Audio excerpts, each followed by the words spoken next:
the establishment and the mainstream media are coming for me and coming for this channel, saying I'm a conspiracy theorist, a right-wing nut, and an anti-vax. Well, Russell Brand, you sure got that right. And friends, I have just received breaking news. This is just now breaking from the back of somebody's window driving down some lonely freeway in the middle of nowhere. Breaking news. Stores are running out of tampons due to the rise of whoos in this country. Oh my goodness, isn't that the truth? And friends, I have got some information for you. I think you should watch. You're going to need to know this information. There is food shortages coming. I have some news about that. I'm going to explain something you probably won't hear anywhere, even over on that other channel, right? Where all the people go for the conspiracy theories and stuff. I don't think people are realizing what's really going on. I've got some things I want to tell you. And I can give you an example right here in my own town of how this is actually happening. But before I do that, I want to show you another little clip, because not only is this world falling apart because of all the P-U-S-S whatever, but there's also another little problem we've got. We've got a lot of these dipsticks running the country as well. Listen, this is right out of the senator, what his name is? Kennedy now. He must be a good guy, right? He's got a name Kennedy. And listen to what Kennedy says. The problem is that the oil is in Louisiana and Texas and Oklahoma and Kansas and North Dakota and Alaska and in many other states. But the dipsticks are in Washington, D.C. Ha ha, that was funny. Not only is that literally true, these guys running the world are dipsticks, but it's also literally true. Or did I say that? Because if you're going to check to see if you need oil, you need a dipstick, right? Okay, well, maybe that's what we can use these guys for. You know, a lot of them got little bald heads anyway. We can stick them down some hole, right? Because, well, I was thinking of something else that we were just talking about. But stick them down a hole, and then, you know, if there's any, like, oil in there, we'll find out. We can use them as a dipstick. Well, how do you find out? Well, when politicians on one side of the aisle tell you that the most difficult, worst, ridiculous, awful, evil thing that ever happened to the world is that the other side of the aisle won't let you drill for oil, and you're going to suffer, and the price of gas is going to go up, and everything is going to go up, inflation, and it's going to be tough. And the other side of the aisle just does it anyway, and they smile, you know, nicely and make a snide remark and just dig in and look like fools or look like senile old people. They call themselves socialists.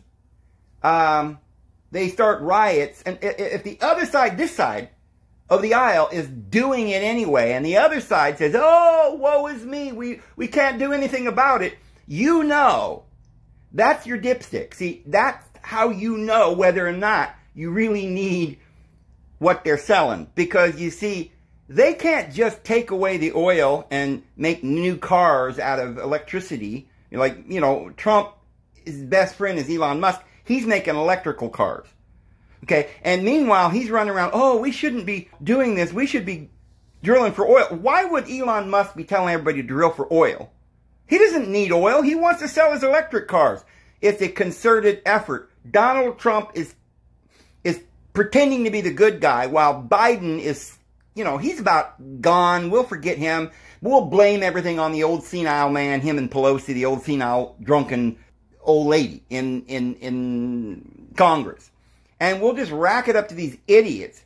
And once Trump comes in, riding on his white horse, him and Elon Musk, who the whole time they were not in office, were running around blaming all the world's troubles and woes on the other side. Meanwhile, they were profiting from it. Elon Musk is profiting from the oil prices skyrocketing. That way, you'll go and buy his cars. That is a concerted plan from the elite. That's why Ford and GM and Dodge and, Volvo and all these other car companies have basically stopped making gasoline engines. See, they know exactly what they're doing. There will not be any more oil very soon. I mean, they'll phase it out, but they're not going to be making any more oil cars. And more of these gas stations are going to be turned into electric stations. And this is what they've got planned. Everything that they're doing, they're pretending on one hand that it's a big crisis, and then they blame the bad guys. There's good cop, bad cop. See, the bad cop comes over there and starts, threatening you and scaring the crap out of you. And then here comes a good cop, and he's like, now get back there, boy. Don't scare the man like that. And then they make a deal with you, and you're ready to make the deal now, right? Because you're scared. All right, so Biden's the bad cop, and we're all scared out of our mind. Oh, they're taking away our oil. By the time Trump and Elon come back, they'll be like, oh, well, there's nothing we can do about that now. But, hey, by the way, I'm the father of the thing.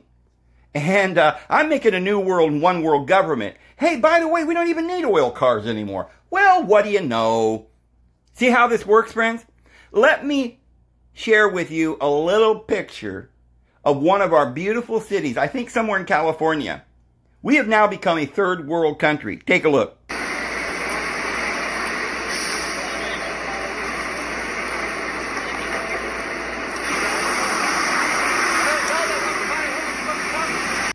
So, it's getting bad, and most people can see it. I think we're dealing with that cognitive dissonance that we've discussed.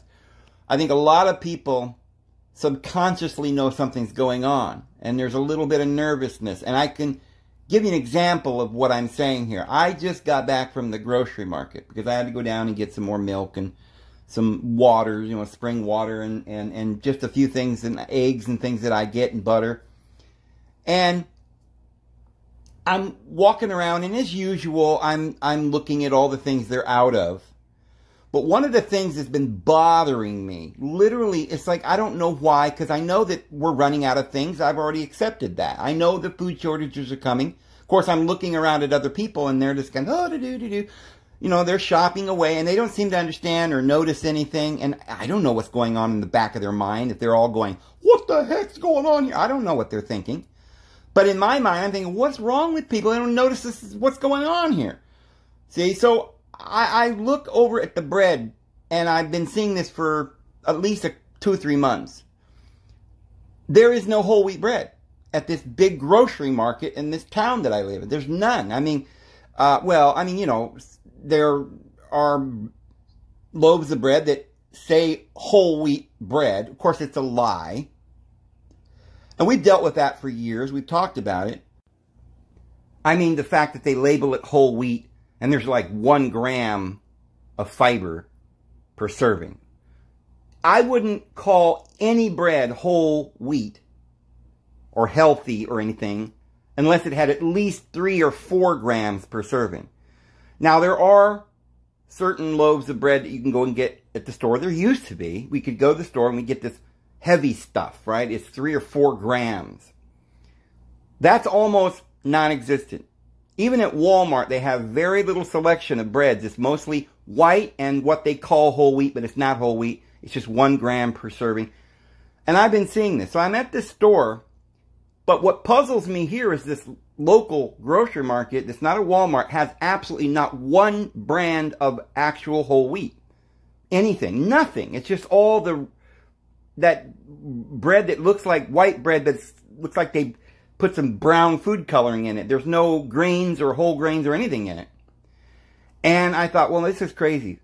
Since I was a child, you could go to the store and you could get sourdough and rye and whole wheat and white and any kind you want. Well, I did notice even some years ago, like I don't know how many years ago, you stopped being able to really get any sourdough bread. You could get, there were, once in a while you'd see something that said sourdough, but it wasn't a real sourdough. They didn't make it.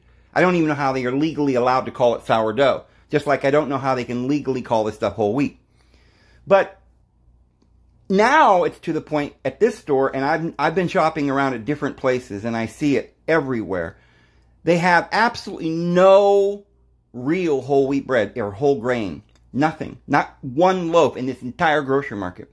So today I'm going through and I'm going over to take a look to see if they might have one loaf somewhere. You know, I know they're not going to have it because I've tried this before, but you know, you go and you look. And I walk, and especially because there was this lady stocking the shelf. Some bread person, you know, that comes in, stocks the bread. And I go over there and I said, excuse me, can I ask you a question? And she says, yeah, sure. I said, is there some reason that we're not selling whole wheat bread anymore, the whole grain? She goes, we're selling, it's right here. I said, no, I don't mean that 1 gram per serving brown bread. I mean whole grain, whole wheat bread. She goes, oh, what's that? She didn't even know what it was, right? I said, ma'am, you know what I'm talking about. The whole grain, whole wheat bread is 3-4 grams per serving. They used to have here every day. But in the last couple of months, you don't have it anymore. And I keep coming back to see if maybe you were out, but you haven't ordered it. So I'm just asking, are you going to reorder it? Is it on reorder, or is it just not being ordered? Have you decided not to order it anymore? Is there some instructions from headquarters that you're not allowed to have whole wheat bread anymore? And the lady just looked at me like, what are you talking about? I said, well, ma'am, it's just like the eggs. The only kind of eggs they got over there is white eggs. There are no brown eggs. Oh, she goes, you know what? You're right. I said, yeah. And so there is no, remember back in the day when they decided we're not allowed to have whole milk? I mean, you can have raw, or I should say there's no raw milk. You can only have, they have whole milk, but they've taken out all the fat, right? Because they're going to use that for their other products. So it's always, they say it's whole, but it's something like 4 or 5%. They take most of the fat out of your milk and call it whole. Just like they say that's whole grain, but it's not.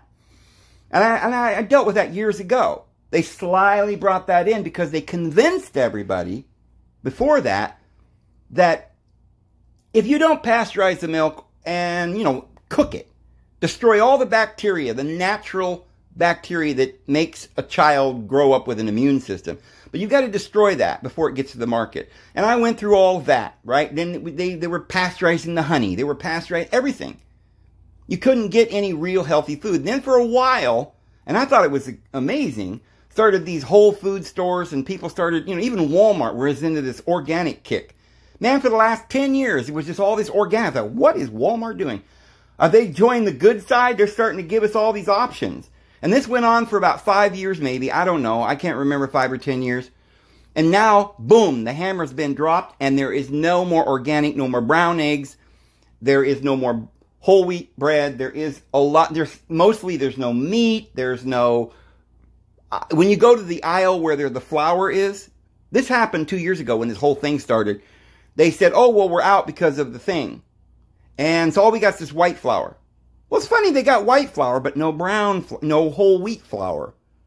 Now, if you go to Walmart, they don't have, well, if they do have any whole grain, or I should say whole wheat flour, it's very little. They're usually out. And I noticed they were out of brewer's yeast for a long time. I don't know if they've gotten that back. I have not noticed anybody really saying anything. You hear people, you know, even, who's that, the Mormon guy, Glenn Beck, he's been talking about it quite a bit. The food shortages are coming, and he's warning everybody. But other than him and a couple of other little snippets here and there, I don't know what Russell Brand's been saying, but the food shortages are coming. They've been telling us, and everybody's just walking around like, well, whatever. You know, hey, we trust the government. Well, it hit me about a couple of weeks ago, and I wanted to make a video about it then, but I hadn't gotten around it because I was so busy, you know, in this series that we've been working on. But I had to stop, guys, and just share something with you. I have basically gotten some kind of deeper understanding about what's really going on. Stop and think for a minute. everything's orchestrated. They're not doing anything by accident. Just like when they claimed that Biden's going to have to be president. What were they going to do? Just say, oh, yeah, Biden won, and everybody would just go back to bed?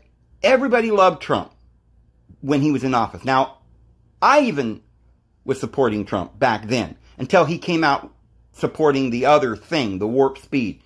I won't get into that right now. I can't get into that at all. I'm not allowed to talk about any of that. And so I'm being very careful what I say.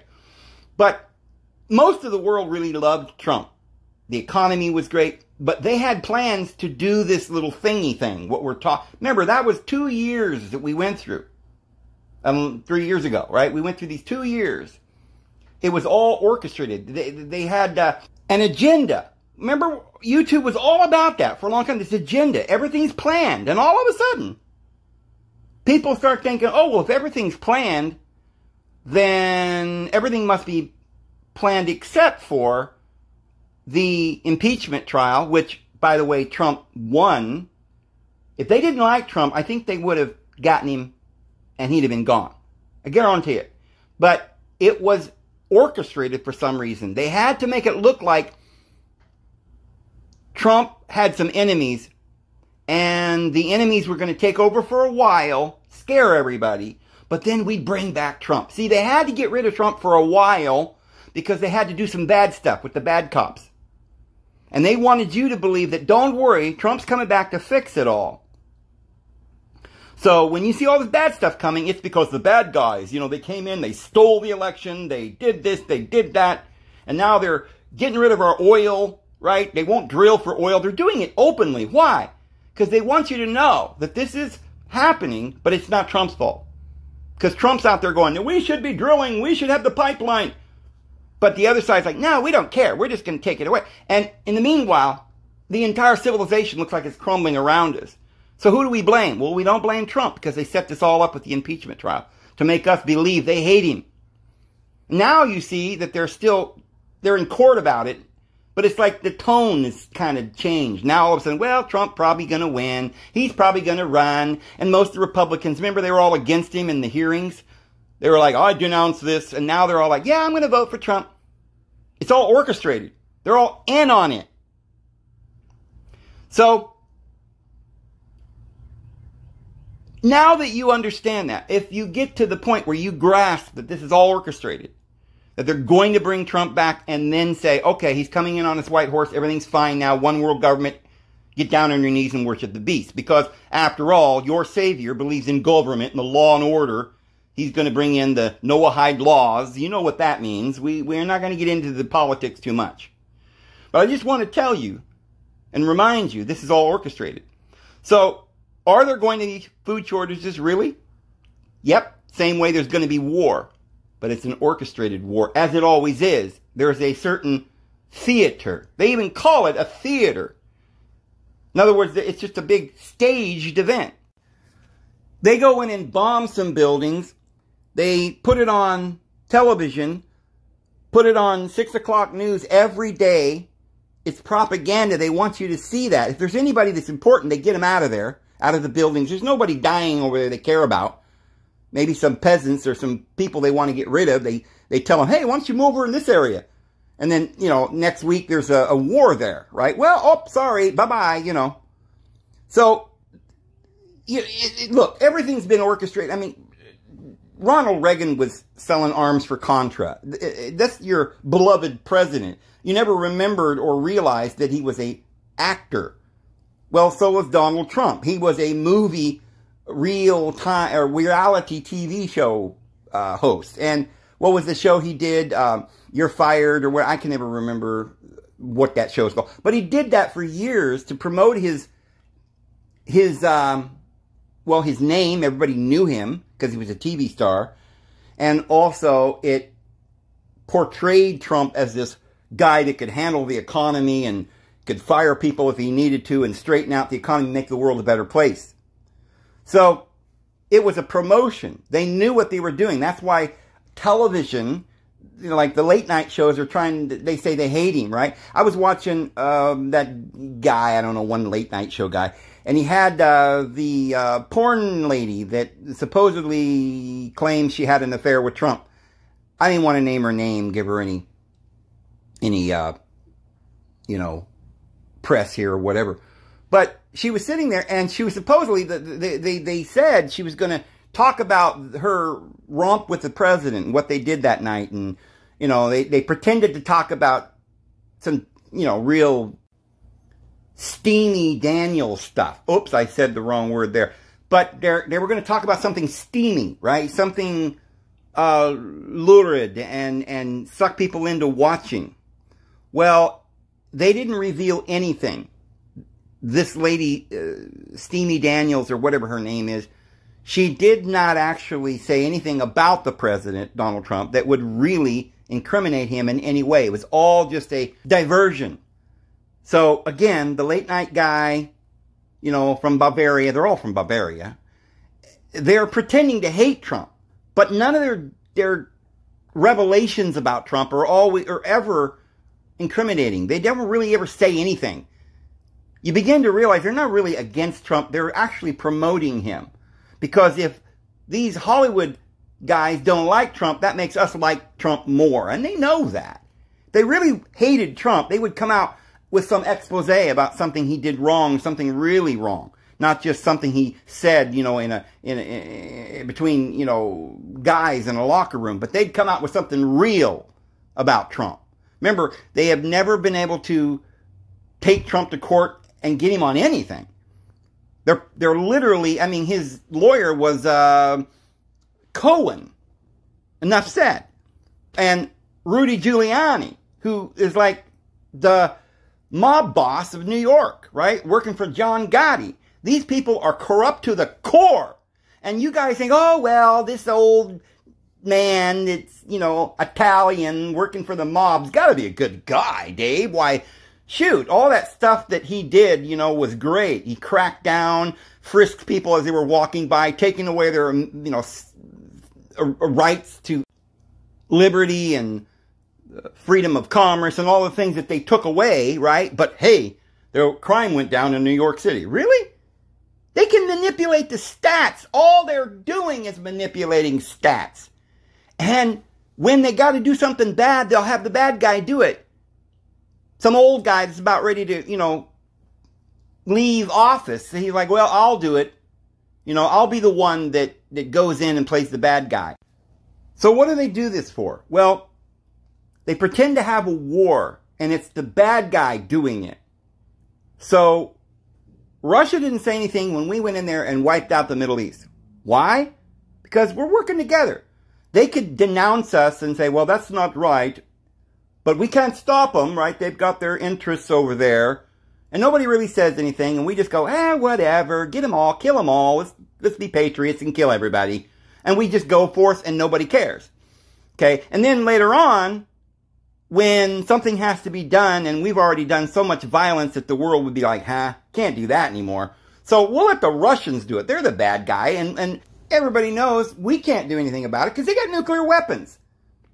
So we'll just say stuff on the news to make it look like we're trying to do what we can. But of course we can't do anything.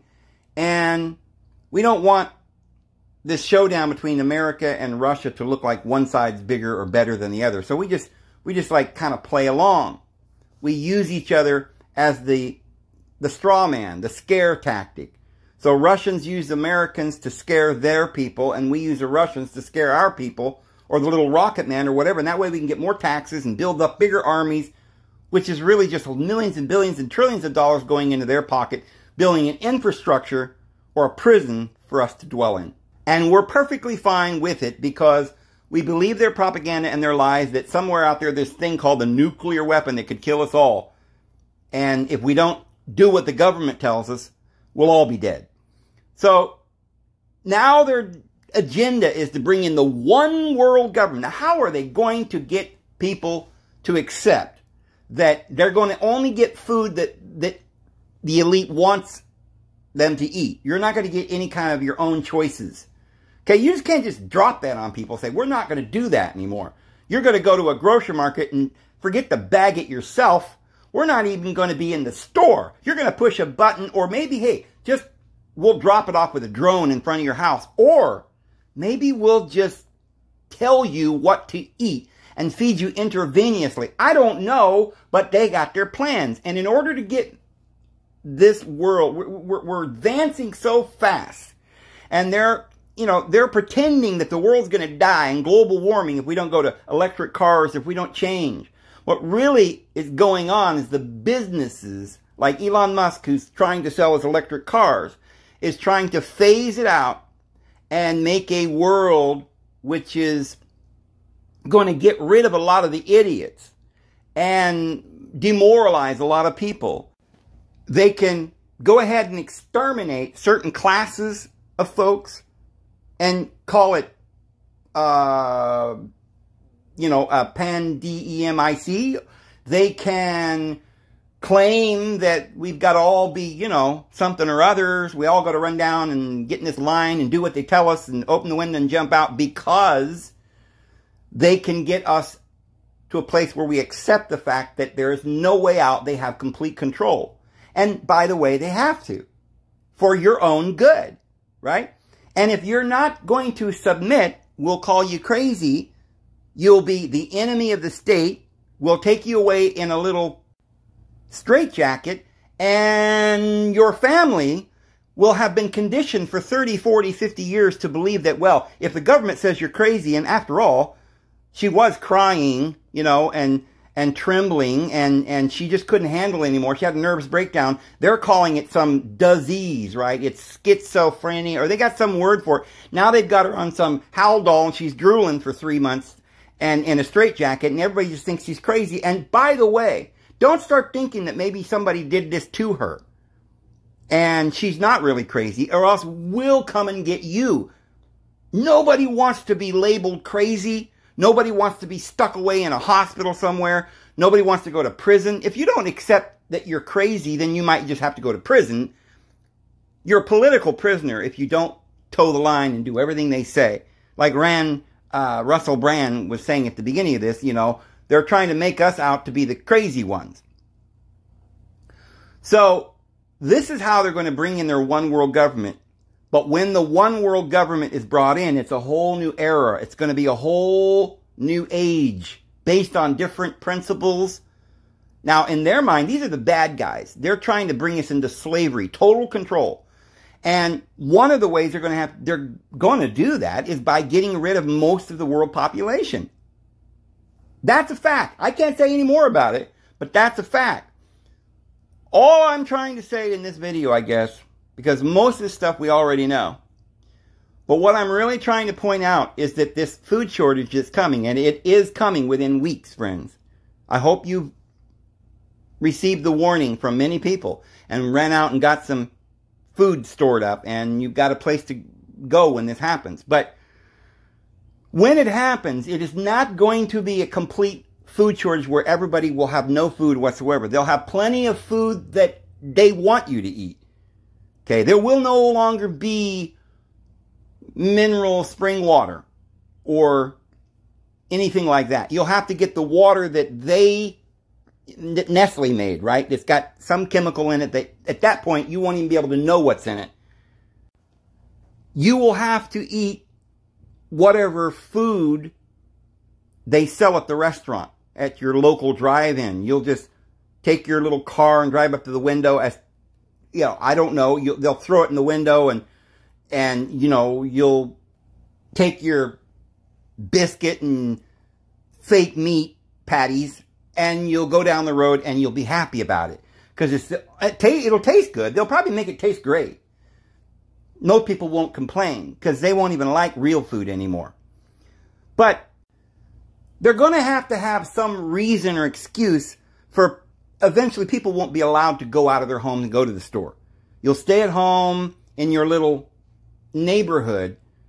You won't be able to travel. There'll be restrictions. And you'll order stuff and it'll come directly to your door. Now, that's just to set the scene for what's coming next. They've got this all planned. So there will be waves. The first wave we went through for 2 years. The next one is going to be food shortages, and then there's going to be wars. There's going to be problems. There's probably going to be quite a few problems very serious problems just before Trump takes office. Trump will come in to say he's going to fix all that. And then there'll be this one world government. But the one world government is going to be for 3.5 years of nothing but fighting. Because Trump will be telling us, well, I didn't make this war. I didn't create these food shortages. I didn't make all these problems, but we're going to fix it. And by the end of his presidency, they'll say, we fixed it, peace and security. And at that point, the Bible says there'll be sudden destruction. So I suspect that during Trump's presidency, everybody will be loving him. At the same time, the world's going to be in shambles. And by that time, I think a lot of people will start realizing that Trump might be the problem. But by that time, it's going to be too late, friends. All I'm trying to tell you is that this food shortage thing is orchestrated. They're only going to run out of stuff that they don't want to make anymore. Anything healthy, anything that could make you happy or give you the ability to see the divine being, like, you know, they're going to make these things illegal or whatever. But the food shortages are going to act as a catalyst to bringing the others along to the party. See, at this point, there is, I don't know, a fourth or a half of the world. I don't know how many. I couldn't tell you. But there's a number of people in the world that doesn't mind the New World Order, and they're going along and they're fine. Right? They're fine. But there's a bunch of us that just ain't going to go for the one world government. And so that's why a lot of these people are probably going to vote for Trump, because they think he's on their side. But once he gets into office and they realize they just had some sort of cognizant dissonance and they didn't realize that he was the father of the thing and the one world government, then they'll start like pulling back. But at that point, see, the food shortages will entrap them because they're going to get hungry. They have trusted in Trump. They trusted that the government was going to be, you know, great again, right? We're going to make America great again. And at that point, it won't happen. It will just be a one world government. Trump will hand over the United States Constitution to a one world government. I don't know exactly how that's going to play out, but in some way or another, that's going to happen. And at that point, the ones who don't want to cooperate are going to be in a position where if they want to eat, they're going to have to get the mark of the beast and get down on their knees and worship. That's all I got to say, friends. But before I go, I do want to show you this. Tonight we got a taste of what another presidential run by Donald Trump could look like as he used a speech at a pro-faith event to denounce the January 6th investigation and mock his enemies. And if I become president someday, if I decide to do it, I will be looking at them very, very seriously for pardons. Very, very seriously. I'll always believe that I did my duty that day.